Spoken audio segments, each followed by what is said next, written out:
Okay,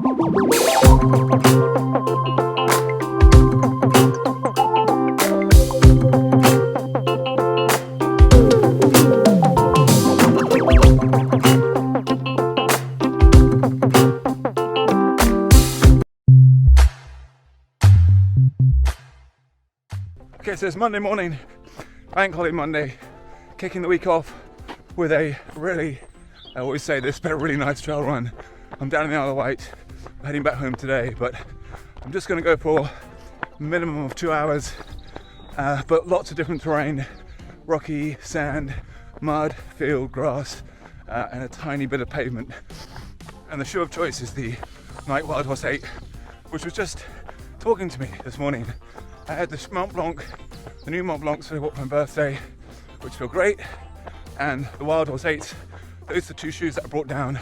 I did a good run in the Mont Blancs 2 days ago, and I'm just really enjoying the Wildhorse. It's just very comfortable, that React midsole, but there's just enough protection underfoot to tackle any rock, any whatever you want on your foot, and also the grip is really good. A few issues with the lockdown, but once you have the lockdown, it's really comfortable upper. So it's a nice secure foot.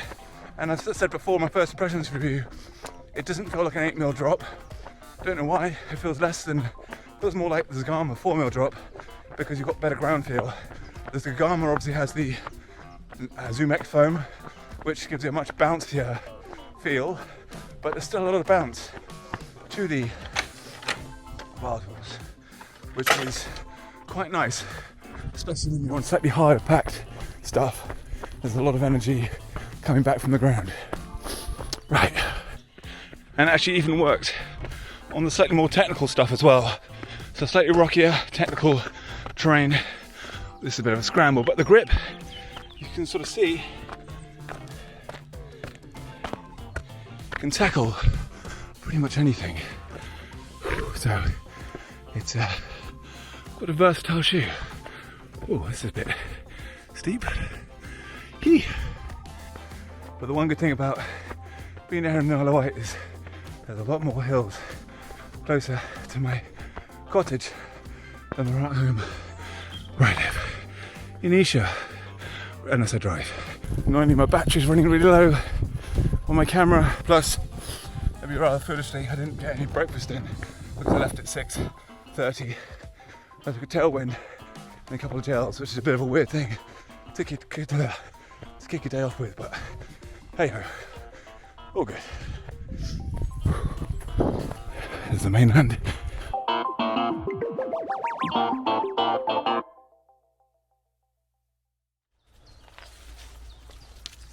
Okay, right, jumping forward now a few days. It's Friday morning. Back home, back in Surrey, back in Isha.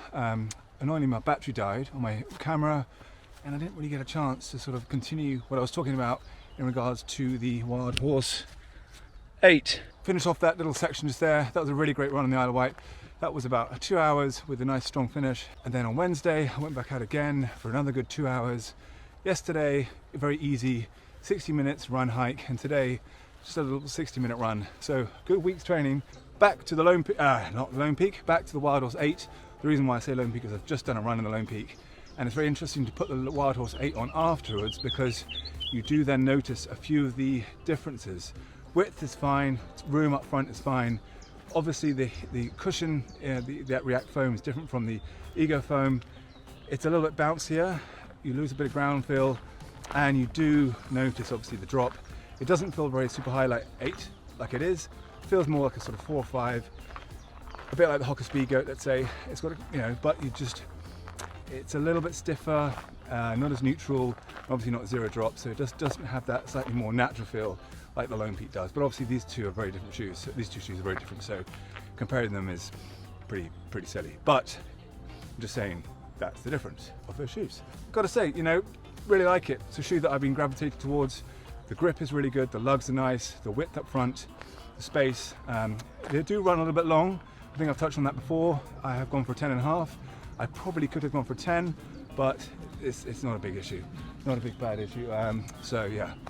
So that's it. I mean, in a quick summary for a Wildhorse 8 update, I have to say it's a really, really fun shoe, and I think it's going to be adapted to most people's feet, and yeah, most people like it. It's got some good feel, ground feel. Well, there's enough ground feel, enough support, enough grip, comfort, cushion. Lockdown is one of the other issues that I did have before. Once you get that lockdown right, it's okay.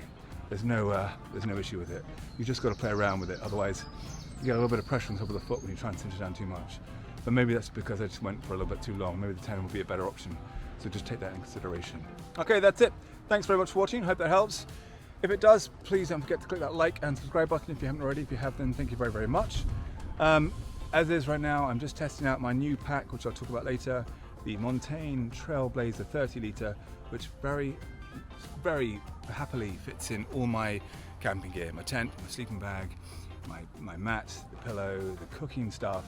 It all fits in nicely, where it just was a little bit too much of a squeeze, if you remember, to my Salomon 25. So the extra 5 litres are working very nicely. I haven't got it in there right now. I've just got some bits and bobs just to try it out, but yeah, we'll see. That's another story again for another video. But anyway, right, that's it from me. That's it from the Wildhorse 8. Thanks very much for watching. Definitely a good shoe to try, to buy, whatever you need to do with it. Right, go on, Roos.